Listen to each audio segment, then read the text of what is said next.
हिंदी में यूपीएससी की तैयारी से संबंधित प्रोग्राम्स को देखने के लिए सब्सक्राइब करें स्टडी IQIAS हिंदी। भारत और नेपाल के बीच में रिश्ते हमेशा से काफ़ी अच्छे रहे। अगर हम बात करें पिछले कुछ वर्षों को छोड़ दें तो उससे पहले हमेशा से ऐतिहासिक काल से रिश्ते बहुत अच्छे रहे और ऐतिहासिक काल से भारत और नेपाल के रिश्ते रोटी बेटी के रहे। अच्छा, रोटी बेटी के रिश्ते क्यों कहते हैं? अगर आपको पता हो तो प्लीज़ बताइए, अगर नहीं पता होगा तो हम अगली वीडियो में आपसे इसके बारे में चर्चा करेंगे, ठीक है। लेकिन अभी पिछले कुछ समय से नेपाल में जब से सत्ता परिवर्तन हो रहा है, जैसे ही सत्ता परिवर्तन हुआ है उसके बाद से नेपाल जो है ये कहीं ना कहीं चाइना की तरफ झुका हुआ है। और चाइना की तरफ जब से झुका हुआ है तो भारत और नेपाल के बीच में सीमा विवाद हमको देखने को मिल रहा है। मतलब जो कोई सीमा विवाद जिसके कोई वजूद ही नहीं है, वो ज़बरदस्ती का विवाद क्रिएट करने की कोशिश की जाती है नेपाल की। अब नेपाल क्यों करता है, उसके पीछे वजह है। वजह क्या है? देखो, ये नेपाल है, यहाँ पर अवस्थित है और इस तरफ आप लोग देखेंगे हमारा प्यारा सा भारत है और ये तिब्बत, यानी कि आप इसको इनडायरेक्टली चाइना वाला हिस्सा कहते हैं, मतलब चाइना ही है ये, यहाँ पर ये चाइना है। नेपाल की अवस्थिति आप लोग देख पा रहे हैं कि नेपाल क्या है। नेपाल एक बफर स्टेट है। बफर स्टेट जब पहले बहुत बड़ा कंसेप्ट चला करता था राजाओं के ज़माने में, राजशाही में, कि दो राज्यों के बीच का जो राज्य होता था आप उसको बफर स्टेट कहते थे और उसके बड़े मज़े होते थे। वो दोनों राजाओं के बीच में मध्यस्थता की भूमिका निभाता था अगर दोनों शत्रु हैं तो। फिर कॉलोनियल एरा ख़त्म हुआ, लोकतंत्र और ये सारी व्यवस्थाएं बनी, उसके बाद भी बीच वाला जो राज्य है वो बफर स्टेट ही कहलाया, क्योंकि नेपाल को पता था कि भारत और चाइना के बीच के रिश्ते हमेशा सही नहीं चलने, क्योंकि दोनों एस्पिरेशन के साथ आगे बढ़ने वाले राज्य हैं, तो हमारी बल्ले बल्ले। अब वो इसी चीज़ का फ़ायदा उठाने लगा है।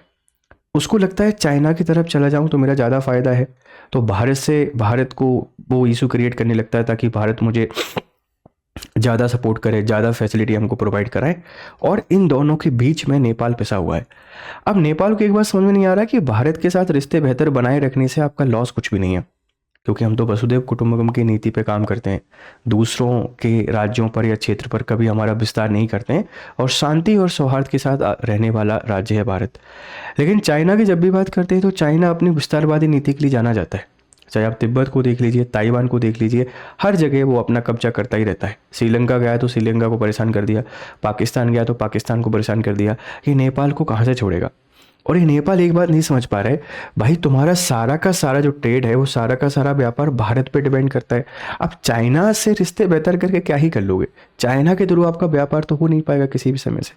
तो पिछले कुछ समय से जब से नेपाल में लोकतंत्र की स्थापना हुई, नई सरकारें बनी, तो कुछ ऐसी सरकारें आई जो चाइना प्रो बनने लगी। मतलब उनको लगता है कि यार आपने जो लोकेशन है ना, इस लोकेशन का यूज़ करते हैं और दोनों देशों को बताते हैं हमको यहाँ से ज़्यादा सपोर्ट मिल रहा है, हमको यहाँ से ज़्यादा सपोर्ट मिल रहा है। वैसी वाली कहानी ये करने लगे हैं। और वो हिंदी फिल्मों में आपने देखा हुआ ना, एक दूसरी फिलॉसफी ये भी काम करती है कि भाई अब अटेंशन नहीं मिल रहा है हमको, काफ़ी टाइम हो गया है, कोई अटेंशन नहीं मिल रहा है, इमेज ख़राब हुई जेनजी विद्रोह के कारण। अब इस इमेज को बेहतर करने का क्या करते हैं, चलो बॉर्डर डिस्प्यूट पे बात करना शुरू कर देते हैं। या ऐसा कह सकते हैं कि जो इंटरनल इश्यूज़ हैं जब वो सॉल्व नहीं हो पाते हैं तो हम क्या करते हैं, बॉर्डर डिस्प्यूट पे बात करना शुरू कर देते हैं। और वही कहानी नेपाल के द्वारा की जा रही है, वो भी किसके साथ? भारत के साथ। पूरी अर्थव्यवस्था की बात करें भारत से चल रही है, मतलब नेपाल की। सुनने में आपको ख़राब लग रहा हो लेकिन सच्चाई यही है। जिस दिन ट्रेड रूट बंद हो जाएगा उस दिन नेपाल क्या करेगा? चाइना नहीं आएगा साथ देने के लिए, और चाइना आएगा भी तो आपकी ज़मीन पे कब्जा करके बैठ जाएगा। तो इसीलिए शांति और सौहार्द के साथ रिश्ते बनाए रखिए। बढ़िया अपना रिश्ता है, पीपल टू पीपल रिलेशनशिप बने हुए, क्यों उसको ख़राब करना है? क्या मुद्दा हुआ है, इसको समझने की कोशिश करते हैं। आप लोगों को स्वागत है, मेरा नाम है गौरव शर्मा। हम आपसे बहुत सारे इशूज़ को डिस्कस करते हैं जो कि आपके यूपीएससी के लिए बहुत इंपॉर्टेंट होते हैं। आज इंडिया और जो नेपाल है इस डिस्प्यूट को समझने की कोशिश करते हैं। देखो भाई, ये कुछ नाम आपको दिखाई दे रहे होंगे, जैसे ये लिम्पी धुरिया है, लिम्पी धुरिया ये। इसी के साथ में आप लोग देख रहे हैं काला पानी। ये काला पानी विवाद तो बहुत लंबे समय तक चला। और जब भी आपसे कोई बात करेगा, लिपुलेख पास। लिपुलेख पास इंपॉर्टेंट है। इंपॉर्टेंट क्यों है? क्योंकि यहाँ से कैलाश जो मानसरोवर है, इस कैलाश मानसरोवर की यात्रा होती है, मानसरोवर यात्रा। या आप लोग ऐसा कह लीजिए कि भारत और जो चाइना है, इस भारत और चीन के बीच में व्यापार यहीं से होता है। तो इससे भी नेपाल को परेशानी है कि भाई हमारी इंपॉर्टेंस खत्म हो रही है, ये तो आपस में ही रिलेशन बना के बैठे हुए हैं।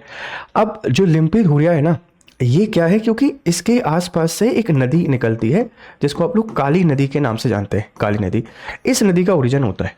और जब ये बॉर्डर डिस्प्यूट हुआ था, मतलब बॉर्डर डिस्प्यूट हुआ था 1816 के आसपास, जब आप देखेंगे कि एंग्लो जो नेपाल वॉर है, उस वॉर के समय बॉर्डर जब डिसाइड हुआ तो बोला गया था कि जो काली नदी है इसके इधर का जो पश्चिमी क्षेत्र है पूरा का पूरा ये भारत का है ना, मतलब यहाँ से आपके पास काली नदी निकल रही है तो इसके यहाँ से पश्चिम का पूरा हिस्सा किसका है, भारत का।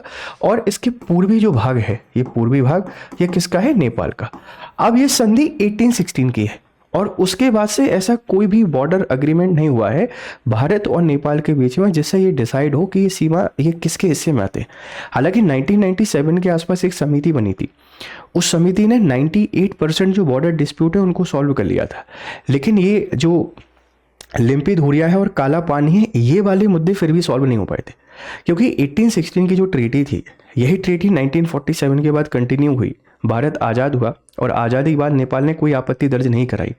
1962 के आसपास जब चाइना का डोमिनेंस बढ़ना शुरू होता है तो नेपाल खुद इंडिया को आमंत्रित करता है, इस एरिया में आके चौकी बनाइए, कि आप चौकी बनाओ। और चौकी बनाने का मतलब क्या है, नेपाल को सपोर्ट करो, नेपाल का संरक्षण करो। नेपाल और भारत के बीच में रिश्ते तो काफ़ी अच्छे हैं। ये पॉलिटिकल पार्टीज आके पता नहीं कौन सी पॉलिटिक्स खेल के ज़बरदस्ती में इंडिया और भारत के, मतलब भारत और नेपाल के बीच में बॉर्डर डिस्प्यूट क्रिएट कर लेती हैं। इसका फ़ायदा क्या होगा, देखो एक ही फ़ायदा होगा कि चाइना का सपोर्ट मिल जाएगा। लेकिन चाइना का सपोर्ट जब भी मिला है किसी भी देश को, उसकी अर्थव्यवस्था कोलैप्स कर गई है। चाहे वो पाकिस्तान हो, चाहे वो बांग्लादेश हो, चाहे वो श्रीलंका हो, सबके साथ यही हुआ है कि नेपाल वैसे ही इतना सा है, ज़्यादा रिसोर्सेज है नहीं, आधा मार्केट भारत से चलता है, टूरिस्ट जाना बंद कर दें तो इकोनॉमी कोलैप्स कर जाएगी, फिर भी ज़बरदस्ती में लड़ते रहते हैं। तो विवाद की वजह क्या है, विवाद की वजह ये काली नदी और ये 1816 के जो सिगौली की संधि है जो ब्रिटिश भारत और नेपाल के बीच में हुई थी। अब नेपाल कहता है कि हमने आपसे संधि नहीं की, हमने तो ब्रिटिशर से की थी, ब्रिटिशर चले गए तो वो संधि कैंसिल हो गई। फिर भारत का कहना है भाई 1947 में आपको आपत्ति जतानी चाहिए थी, आपने 1947 में आपत्ति जताई ही नहीं, आप कहाँ से आपत्ति जता रहे हो। अब एक नोट जारी करके उस पर इन क्षेत्रों को अपने हिस्से में बता देने से क्या ये आपके हिस्से हो जाएंगे क्या, मतलब चलो ठीक है आपको चाहिए, मान लेते हैं आपको चाहिए, तो आप एक बार बात कर सकते हैं, वार्ता कर सकते हैं, भारत सरकार के साथ बैठिए और बात करिए कि हमको ये हिस्सा चाहिए। अगर सरकार को ठीक लगेगा तो आपको दे देगी, नहीं तो हमारा हिस्सा तो है ही। क्यों जबरदस्ती में बॉर्डर डिस्प्यूट करना है। पूरी दुनिया में ग्लोबल इनस्टेबिलिटी आई हुई है, पूरी दुनिया एशिया को नहीं स्टेबल होने देना चाहती। जो नेपाल में जेंजी विद्रोह हुआ है वो क्या नेपाल के जेंजी ने किया है क्या, ये भी किसी बाहरी ताकत के ही द्वारा उसको इंस्पायर किया गया था। जबरदस्ती में नेपाल को बर्बाद करने पर तुले हुए हैं। कारण क्या है कि भारत के जितने भी पड़ोसी देश हैं उन पड़ोसी देशों में शांति नहीं होनी चाहिए। अगर शांति होगी तो भारत के रिश्ते बेहतर होंगे, इससे इकोनॉमिक डेवलपमेंट किसका होगा, भारत का होगा। ये मूर्ख लोग समझ नहीं पा रहे हैं कि बाहरी ताकतें इनको भड़का के इनके ही अगेंस्ट, इनके ही डेवलपमेंट के अगेंस्ट यहाँ पर काम कर रही हैं। तो अभी खबर क्या है ये भी आपको समझ में आ गया होगा। चलिए इसको और डिटेल में समझने की कोशिश करते हैं। उससे पहले आप ये देखिए हमारे सोशल मीडिया हैंडल, आप इनको ज्वाइन करें। ये मेरा टेलीग्राम चैनल है, यहाँ पर आपको पीडीएफ मिल जाता है और यहाँ आप मुझसे बात कर सकते हैं, मुझे फॉलो कर लीजिए, कनेक्ट हो सकते हैं और जो भी सवाल आपके मन में आए आप मुझसे पूछ सकते हैं। ये हमारे बैचेस चल रहे हैं, आप इनका भी हिस्सा बनिए, मैं बताऊँगा इनके बारे में आपको डिटेल में। चलो देखो नेपाल के केंद्रीय बैंक ने, नेपाल राष्ट्र बैंक ने 100 रुपये का नोट जारी किया और नोट पर नेपाल का विवादित मानचित्र छापा है जिसमें काला पानी, लिपुलेख और लिपियाधुरा, इनको ये क्षेत्र शामिल हैं। सभी भारत के नियंत्रण वाले क्षेत्र हैं लेकिन इनको नेपाल के मैप का हिस्सा बता दिया है। भारत ने बोला है कि कदम को क्षेत्रीय विस्तार है ना, कार्टोग्राफिक एग्रेशन का करार दिया है कि जबरदस्ती में जो नेपाल है क्षेत्र विस्तार करना चाहता है और इसकी कोई रिलेवेंस नहीं है, मतलब हम इसको मानते ही नहीं। जो हमारा है वो हमारा है, आप उसको कागज़ के नोट पे छाप दो, आप मैप में छाप दो, इससे क्या ही हो जाएगा। हाँ, ज़बरदस्ती में टेंशन क्रिएट करके आप अपना आर्थिक लेवल पर जो लॉस करना चाहते हैं वो कर सकते हैं, इससे ज़्यादा और यहाँ पर कुछ भी नहीं होगा, ध्यान रखिएगा, ठीक है। अब देखो ये पूरे के पूरे आपको एरिया दिखाई दे रहे हैं, यहाँ पर लिम्पी धुरिया पास आपको दिखाई देगा, ठीक है। ये काला पानी एरिया है, ये लिपू लेक पास है, ये तो व्यापार के कारण परेशान होता रहता है। और यहाँ काली नदी का रेफरेंस देता है कि भाई हमने तो ब्रिटिशर से संधि की थी, आपसे नहीं की थी, हम इसको क्यों माने। इतने दिनों से इनको याद नहीं आ रहा था लेकिन अब इनको याद आने लगा है। अब विवाद की शुरुआत देखो भाई, विवाद की शुरुआत कहाँ से होती।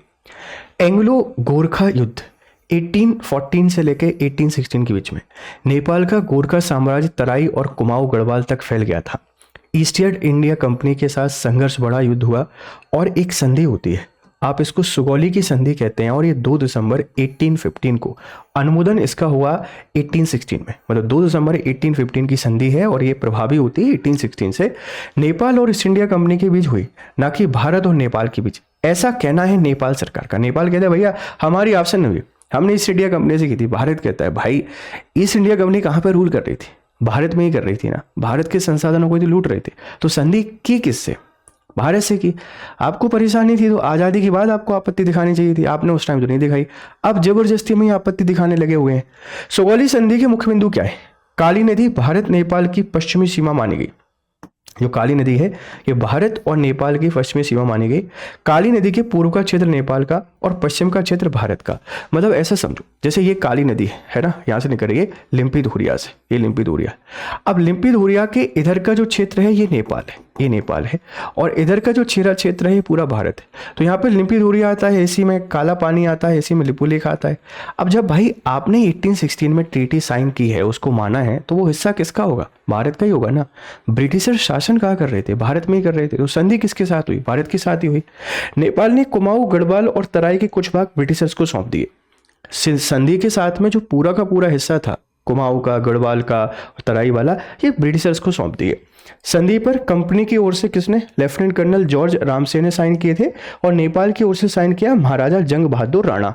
तो ये संधि हुई, और यहीं इसी संधि से जो बॉर्डर डिसाइड किया गया, उसी बॉर्डर को माना जा रहा है, क्योंकि उसके बाद तो कोई बॉर्डर डिस्प्यूट, मतलब बॉर्डर हमने डिसाइड किया ही नहीं है ना, हम तो इसी को मान के चल रहे हैं। हम ये भी मानते हैं कि नेपाल को दिक्कत होती तो आज़ादी के बाद क्लेम करता, उसने पर कब नहीं किया। अभी 2015 के बाद से इनको बड़ी परेशानी होने लगी है, जब से सत्ता यहाँ पर बदली है ना, ध्यान रखना। अब इसके बाद क्या होता है, गोरखा रेजिमेंट का उदय। युद्ध के बाद ब्रिटिश नेपालियों की लड़ाकू क्षमता से प्रभावित हुए और गोरखा सैनिकों को भारतीय सेना में शामिल किया गया। यह पहली विदेशी जाति जो थी लड़ाकू रेजिमेंट बनी। 200 वर्षों तक गोरखा विश्व भर के अभियानों में भारत के प्रमुख योद्धा रहे। फिर ये गोरखा नेपाल की उसकी ईस्ट इंडिया कंपनी की सेना में शामिल हो जाते हैं और बहुत लंबे समय तक ये सेना में काम करते हैं। अभी भी आपको गोरखा रेजिमेंट देखने को मिल जाएगी, है ना, ध्यान रखना। दूसरी नेपाल ब्रिटिश संधि नवंबर 1860। दूसरी नेपाल ब्रिटिश संधि नवंबर 1860 की है। 1857 के विद्रोह में नेपाल ने ब्रिटिशर्स का साथ दिया। इन सेवाओं के बदले ब्रिटिश ने काली नदी व गोरखपुर के बीच का तराई क्षेत्र नेपाल को वापस किया। इससे ब्रिटिश नेपाल संबंध काफी मजबूत हुए। तो तराई वाला जो क्षेत्र था, काली नदी व गोरखपुर के बीच का जो तराई वाला क्षेत्र था, ये किसको दे दिया, ये नेपाल को दे दिया। इससे संबंध बेहतर हुए। अब नेपाल क्या कहता है, हम इसको मानेंगे, हम उसको नहीं मानेंगे। अरे भाई ये तो दे दिया था आपको ऐसे, बॉर्डर तो उसी को मान रहे थे ना, आप इसको उपयोग कर रहे थे। उपयोग कर लेना और संधि हो जाना, ये आपको दिया था सिर्फ उपयोग करने के लिए, वहां हमने बॉर्डर को फाइनल किया था। तो नेपाल कहता है भैया हम तो इसको बॉर्डर मानेंगे। ब्रिटिश मानचित्रों में 1816 से 1857 तक काली नदी का उद्गम लिम्पी धुरा के पास दर्शाया गया। 1857 के बाद उद्गम लिपुगाड की धारा बताया गया। 1879 में नया बदलाव उद्गम काला पानी के नीचे दिखा दिया गया। नेपाल ने इन परिवर्तनों का समय समय पर विरोध नहीं किया, इसलिए 1947 के बाद भारत को यह सीमा ब्रिटिश से उसी रूप में मिल गई। काली नदी को अलग अलग जगह से उद्गम बताते रहे और उसी को सीमा मानते रहे, और 1947 के बाद फिर इन्होंने विरोध नहीं किया और भारत ने सीमा को मान लिया। अब जब चाइना का इन्फ्लुएंस बढ़ा है, तो चाइना के इन्फ्लुएंस बढ़ने के बाद अब ये कह रहे हैं भैया ये हमारा हिस्सा है, हमको दे दो। अरे भाई तुम क्या ही ले लोगे, इससे क्या मिल जाएगा तुमको। भारत के साथ रिश्ते बेहतर बना के रखो, कल परेशानी आएगी तब भारत ही आपको साथ देगा, है ना। तो भ्रम की स्थिति क्यों बनी, क्योंकि ब्रिटिश मानचित्रों में अलग अलग जगह यहाँ पर बताई गई। कहीं पर इसको क्या बता दिया, लिपुलेख बता दिया, कभी इसको काला पानी बता दिया, है ना, कभी इसको लिम्पा धुरिया बता दिया, यहाँ से इसके उद्गम बता दिए। और 1947 में नेपाल ने कोई विरोध नहीं किया, हमने उसी सीमा को वैसा के वैसा मान लिया, ठीक है। अब आगे क्या होता है, भारत चीन संदर्भ में लिपुलेख का महत्व। 1949 में चीन में क्रांति और तिब्बत पर कब्जे के बाद नेपाल ने भारत को 18 सीमा चौकियां स्थापित करने का आमंत्रण दिया। सबसे पश्चिमी चौकी टिंकर दर्रा लिपुलेख से 16 किलोमीटर पूर्व है। आप समझो जैसे ये लिपुलेख है, लिपुलेख इससे ईस्टर्न साइड यहाँ 6 किलोमीटर, मतलब समझ रहे हैं कि लिपुलेख से 6 किलोमीटर आगे जाके भारत ने चौकी बनाई। और भारत ने चौकी बनाई, इसका मतलब क्या है, ये पूरा का पूरा जो हिस्सा है ये किसका है, ये भारत का क्षेत्र हो गया। भाई आपने ही तो बुलाया था ना 1949 में। और इस सबसे पश्चिमी चौकी टिंकर दर्रा के लिपुलेख से 6 किलोमीटर पूर्व में इन्होंने बना दी, मतलब और आगे जाके ये पहुंच गया। ठीक है, 1953 भारत चीन ने लिपुलेख को व्यापार व तीर्थ यात्रा का मार्ग माना, हमने मान लिया। ठीक है, 1962 के बाद ITBP की तैनाती शुरू की गई, 1979 से स्थायी यहाँ पर हो गई है। लिपुलेख भारत और चीन व्यापार का बिंदु है, भारत और चीन के बीच का व्यापार का बिंदु है लिपुलेख, ध्यान रखना। कैलाश मानसरोवर यात्रा मार्ग है, इसीलिए भारत के लिए अत्यधिक रणनीतिक है। भाई जब आपने लिपुलेख से 6 किलोमीटर आगे तक का हिस्सा हमको दे दिया है, तो लिपुलेख किसके अंतर्गत आएगा? भारत के अंतर्गत ही आएगा ना। आप कैसे उस पर अपना दावा कर सकते हैं? अब इनको दिक्कत ये है कि लिपुलेख के थ्रू कैलाश मानसरोवर की यात्रा भी हो जाती है, लिपुलेख के थ्रू चीन से व्यापार भी हो जाता है, तो हमारा जो बफर स्टेट का पर्पज है वो तो फुलफिल नहीं हो पा रहा है, हम इनको भड़का ही नहीं पा रहे हैं, हमको जो फायदा मिलना चाहिए था वो मिल ही नहीं पा रहा है। चलो क्या करते हैं, भारत के साथ ही बॉर्डर डिस्प्यूट क्रिएट कर लेते हैं। ठीक है, चलो ये देखो, ये पूरा का पूरा रास्ता आपको दिखाई देगा, ये है लिपुलेख पास। ठीक है, पालाकानी लोएस्ट पॉइंट ये 1980 फीट पर है, हाईएस्ट पॉइंट 20,080 फीट पे आपको दिखाई देगा। तो इस तरीके से ये पूरे रास्ते जाते हैं। मैप आपको दिखाई दे रहा होगा, इस मैप में आप यहाँ पर देख सकते हैं, यहाँ पर ये जगह हमको दिखाई देगी लिपुलेख पास, है ना, दिस इज दी लिपुलेख पास। और ये ट्राई जंक्शन है, यहाँ से बेसिकली हम लोग क्या कर रहे हैं, पूरा का पूरा ट्रेड कर रहे हैं तिब्बत के साथ, ध्यान रखिएगा। ठीक है, अब महाकाली संधि 1996, नीचे की ओर काली नदी को महाकाली सरदा कहा जाता है, मतलब जो नीचे की नदी है, मतलब भारत की साइड जो आती है उसको काली नदी को महाकाली और शारदा भी कहा जाता है। पंचमेश्वर बहुउद्देशीय परियोजना की योजना, यही वह समय था जब नेपाल ने पहली बार उद्गम पर औपचारिक सवाल उठाए, मतलब 1979 में जब इस परियोजना को बनाना शुरू किया, पंचमेश्वर बहुउद्देशीय परियोजना, तो पहली बार नेपाल ने सवाल उठाना शुरू किया। और इसी समय संयुक्त तकनीकी सीमा समिति बनी 1981 से लेकर 2008 के बीच में। 98% सीमा स्पष्ट की गई, काला पानी और सुस्ता अनरिजॉल्व रहे, समिति भंग मामला विदेश सचिव स्तर पर भेजा गया। काला पानी वाला जो हिस्सा है ना वो नहीं सॉल्व हो पाया, और इसीलिए तभी से ये डिस्प्यूट है। और जब सरकारें बदलती हैं तो सरकारें बदलने के साथ में ये कहानी बदल जाती है। जैसे नवंबर 2019 भारत ने अपना नया राजनीतिक मानचित्र जारी किया, नेपाल ने विरोध किया, हालांकि भारत ने नेपाल सीमा में कोई बदलाव नहीं था। मतलब काला पानी को जब भारत में दिखाया गया, अरे दिखाया क्या गया, भारत का ही था, नेपाल ने विरोध किया, हमने उसको उतना ध्यान नहीं दिया। 8 नवंबर 2019 9th एडिशन में नदी का नाम काली हटा, नेपाल का विरोध फिर से बढ़ा, नेपाल फिर से विरोध करने लगा। 2020 में नेपाल ने नया मानचित्र जारी किया, लिपुलेख काला पानी लिम्पधुरिया को अपना क्षेत्र दिखाया, संसद में संविधान संशोधन का नक्शा शामिल कर लिया इन्होंने कि चलो ठीक है, आपने अपने मैप में दिखा दिया, हम भी अपने मैप में दिखा देते हैं। तो यहाँ पर विरोध हुआ, विरोध के बाद फिर काफ़ी एक टकराव हुआ, टकराव के बाद फिर कुछ ज़्यादा आगे बात बढ़ी नहीं, भारत का है तो भारत का ही रहेगा भाई, आपको क्यों परेशान होना है। ठीक है, अब नई राजनीतिक और प्रशासनिक मानचित्र में तीनों भारतीय क्षेत्र में शामिल किए गए। मई 2020 में नेपाल संसद ने नया संविधान संशोधन किया, देखो यहाँ ये संशोधन किया था 2020 में, फिर दोबारा इन्होंने 20 में ही कर दिया, और नई राजनीतिक और प्रशासनिक मानचित्र में तीनों भारतीय क्षेत्र में शामिल किए गए। अब 2024-25 में नेपाल ने, राष्ट्रीय बैंक ने फिर से ये कर दिया है, और ये कहते हैं कि जो सिगोली ट्रीटी है उसके आधार पर हमने इसको जारी किया। भाई सिगोली ट्रीटी ने तो पूरा का पूरा हिस्सा भारत को ही दे दिया था ना, ये कह रहे हैं हम उससे पहले का मान रहे हैं, उससे पहले का आप कैसे मान सकते हैं। मतलब कुछ भी चल रहा है आजकल इंटरनेशनल रिलेशन में, लोग कुछ भी करते रहते हैं और फिर इनके परिणाम पूरी इकोनॉमी को झेलना पड़ता है। काला पानी विवाद का मुख्य हिस्सा किस नदी के उद्गम से संबंधित है, आप इसके बारे में बताना है, कौन सी नदी है। बेटा समझो, इस टॉपिक की सिग्निफिकेंस को समझने की कोशिश करो। देखो हो क्या रहा है एक्चुअल में, अगर हम इस टॉपिक को इन ब्रीफ समझने की कोशिश करते हैं तो नेपाल को लग रहा है कि हमारे इंटरनल जो डिस्टर्बेंस है, इन इंटरनल डिस्टर्बेंस को से फोकस हटाने के लिए इसको कहाँ लेके चले जाते हैं, इसको बॉर्डर पे लेके चले जाते हैं, पूरा मसला बॉर्डर पे लेके चले जाते हैं, सीमा विवाद को रूप दे देते हैं, जिससे इंटरनल जो डिस्टर्बेंस है इनसे लोगों का ध्यान हट जाएगा। और इससे आप बताओ, ध्यान हटने से क्या जो प्रॉब्लम है, जो चैलेंजेस हैं जो सॉल्व होंगे, इकोनॉमी के जो चैलेंजेस हैं ये सॉल्व होंगे क्या, नहीं होंगे। क्या जो अनएम्प्लॉयमेंट का इशू है वो सॉल्व होंगे क्या, नहीं होंगे। तो ये तो एक तरीके से जनता को मूर्ख बनाने का तरीका है ना, पहला। दूसरा, नेपाल क्या सोच रहा है कि भाई अगर मैं चाइना को एक्सेप्ट कर लेता हूँ, चाइना से रिश्ते बेहतर कर लेता हूँ, तो हमारे यहाँ पे क्या आ जाएगा, इन्वेस्टमेंट आ जाएगा, इन्वेस्टमेंट, इससे इकोनॉमी बूस्ट हो जाएगी और इससे जो डेवलपमेंट है वह ऑटोमेटिकली आ जाएगा। पर नेपाल एक बात भूल रहा है, आप चाइना से रिश्ते बेहतर कर लोगे, लेकिन चाइना जब आपको इस डेब्ट ट्रैप में फंसाएगा उसके बाद कहाँ जाओगे, फिर देखोगे भारत की तरफ, फिर भारत को ही बचाना है। और चाइना से रिश्ते बेहतर करके ट्रेड कहाँ से करोगे, व्यापार कहाँ से करोगे? आपका पूरा व्यापार तो भारत के थ्रू ही होता है ना। अजीब सी सिचुएशन में फंसा हुआ है। अच्छा, इंडिया के लिए कंसर्निंग क्यों है? देखो, इंडिया के लिए कंसर्निंग क्यों है, उसके पीछे भी वजह है। क्योंकि अगर चाइना नेपाल में आता है, अगर चाइना नेपाल में आता है ना, तो डेब्ट ट्रैप में फंसाएगा। फंसाने के बाद उसका जो लैंड है इस पे कब्जा करेगा, और कब्जा करके फिर वही है कि अपने आर्मी बेस बनाएगा, अपने सैन्य बेस बनाएगा, और भारत के लिए एक और सिक्योरिटी कंसर्न होगा। तो बहुत सीरियस मुद्दा है, भारत सरकार को इस पर बात करनी चाहिए और इसका एक परमानेंट सॉल्यूशन हमको ढूंढना चाहिए नेपाल के साथ। हम नेपाल भूटान को नहीं जाने दे सकते किसी भी कंडीशन पर।